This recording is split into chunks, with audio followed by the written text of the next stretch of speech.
All right, so you read these definitions. We had ratio, which is just a comparison of two things. We had unit rate or rate. That is the amount for one.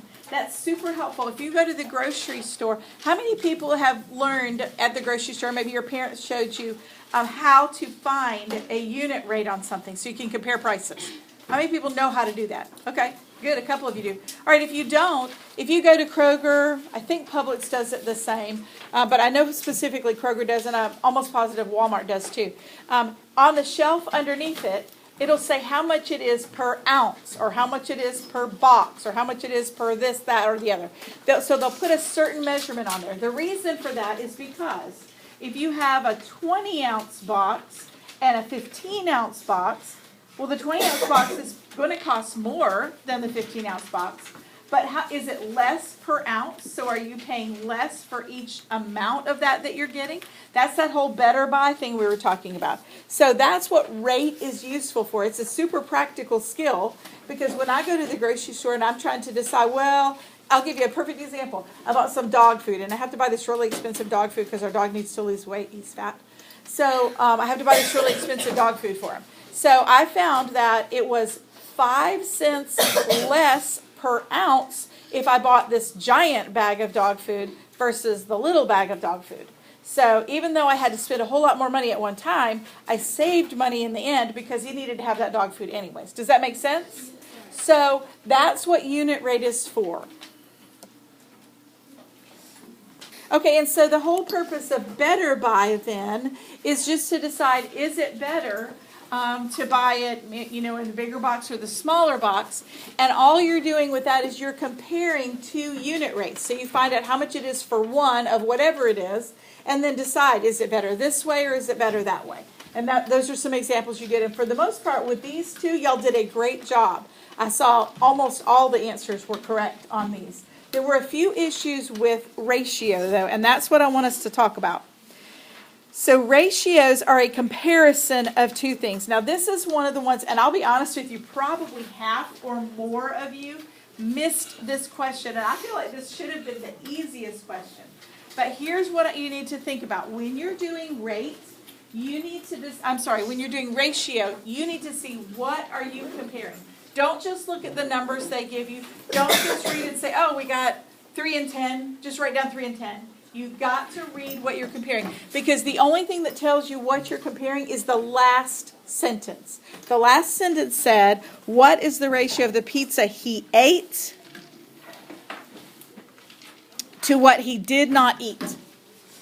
So it's not the ratio of pizza that he had. It's the ratio of how much he ate to how much he didn't eat. And that's the important part. This is the part you have to focus on. And going forward, we're going to be working with proportions next week. And I have a strategy that will help you every single time if you will follow it. And that is, write it in words first. Words first. And it doesn't have to be fancy. It doesn't have to be long. It doesn't have to be specific words. Well, all I do is I write, it is what he ate to what he did not eat. And I just abbreviate it, because all I'm trying to do is make sure I put my numbers in the right place. Because if I put what he didn't eat over what he ate, then I would have the wrong answer. So by doing this, it helps me remember what goes where. And I usually write mine as fractions, because that's how you're going to do math with them. A lot of you use colons, a lot of you use the word to, and that's all fine. But I would recommend writing things in fractions. So if you don't have this right here on your paper right now, I would put it on there. So how many did he eat? 3. How many did he not eat? 7, okay? Remember, it wasn't 10, because 10 was the total number of pieces of pizza. He didn't eat 7 of them, because he ate 3 of them. What was left was 7, okay? So that's one of those. Following the same steps then, at the end it says, what is the ratio of the pizza he ate? So what he ate to the total number of pizzas. So what he ate to total. Very simple. You don't have to write anything big or fancy. You could even use A and T. I don't really care so much that you write out big words, but that you've written something that helps you remember what goes where. because on proportions that will really help you. So he ate 3, and what was the total? 10. Okay? All right, so be careful when it comes to ratio to make sure you know. You're always looking for this kind of wording. What is the ratio of? And then it's going to tell you what it's asking. So make sure you pay attention to that part of it. Excuse me. It's also make sure that you stay in order. Whatever comes first has to go on top. Whatever comes second has to go on the bottom. Okay, so for unit rates, we are still comparing two things. We're still writing a ratio, but our goal is to figure out how much it is for 1. Okay, so in this case, we have the chicken, and they lay 25 eggs in 5 minutes. So what are we comparing? What are we comparing? The minutes to eggs. Is it minutes to eggs, or is it eggs to minutes?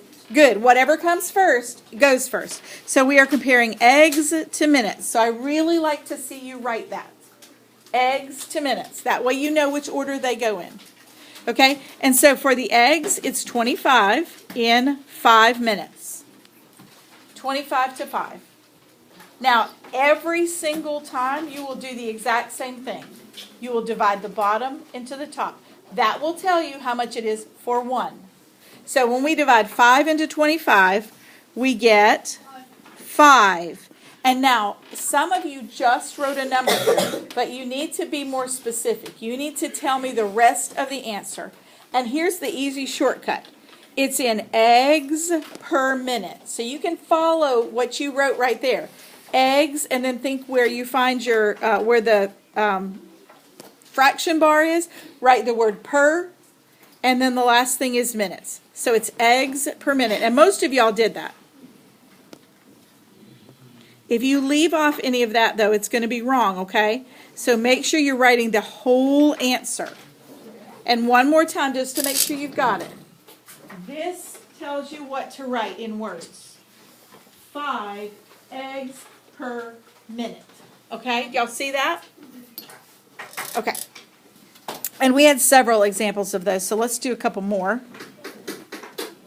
We have this one, the 33-gallon aquarium. So somebody raise your hand and tell me, what are we comparing? What should I write here as what we're comparing? Degrees to minutes. I think you're on the next one. We're on the gallons one. Gallons to minutes. Yep, gallons per minute. And look, you see, I'm not writing anything big or fancy. You don't have to. You can write it out in a long word if you want to. But I just want you to know what you're comparing because it will help you on proportions, okay? So gallons per minute. So how many gallons to how many minutes? You can say it. 33 to 11 minutes. So when we divide, we get 3 what's per what? Gallons per minute. Okay? And most of y'all did that or came really close. Okay, let's do another. Okay, so we've got the oven. Somebody raise your hand and tell me what we're comparing. I'm going to get somebody besides you just because you've already given me one. Jocelyn? Degrees per minute. So we have, 400 degrees in 40 minutes. So divide 40 into 400 and we get 10 degrees per minute. Okay? Next one, I think we have 2 more. One more. No, 2. Okay, so we've got some comic books now. What is the special thing that it told you about when we have unit rate and there's money? Unit rate and money, there's something special. Whatever's mentioned first goes on the bottom instead of the top. Well, not exactly, but I know what you're thinking. Yes. The cost always goes on top. Money is always on top. Now, that doesn't apply to proportions. It really only applies to this. But if you always put money on top, you never have to remember what it applies to.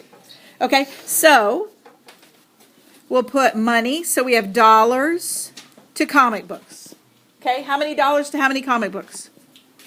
61 to 2. 61 to 2. When we divide the bottom into the top, we get $30 per Comic book. comic. Very good.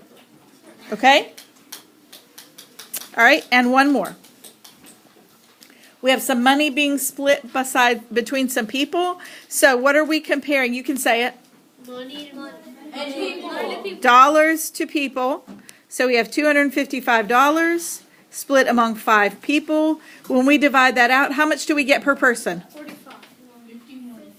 Yep, $51 per person.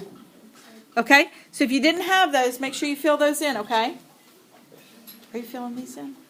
You're not even on the right thing, hon. Okay, anybody else?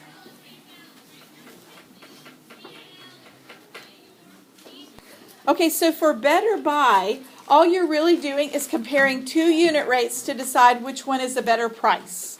So in this case, and some of you did this all in your head, which is fine, but I really would like to see you writing it out, because I think these numbers were kind of easy. But, so we're comparing what to what? 72 to 8. But what are the things? Oh, no, money to Dollars to cakes, right? We're comparing dollars to cakes. So for the first example, we have 72 cakes for $8. I'm sorry, $72 for 8 cakes. In the second one, we have, what is it, 52? Yeah, 52. $52 to 4 cakes. And then all you have to do is divide the bottom into the top. So how much is this first one per cake? 9 per cake. $9 per cake. And you don't have to write it out on this one because we're just comparing them. $52 for 4 cakes is how much per cake? $13. $13. Telling you what, Brent, you're on it. Okay, so $9 is cheaper, therefore that's the better price. Okay? Next, we have the calculators, so we're comparing what to what? Dollars to calculators. So we have 24 for 3 or 96 for 8. So 24 for 3 is how much per calculator? $8. 96 for 8 is? $12. Which is better? 3 for 24, $8 a piece. Why would you even need like 8 calculators? Well, that's assuming you actually need 8 calculators, right? Okay, one more. Okay, and by the way, don't go home and tell everybody that Kroger is cheaper on Gatorade because this is a made-up story. So it depends. They actually change the price every like 3 days. So in any case, so we have dollars to Gatorades. So we have $8.10 for 9 Gatorades, or $1.96 for 2 Gatorades. So for Kroger, how much is the price per Gatorade? 90 cents. 90 cents. And how about at Publix?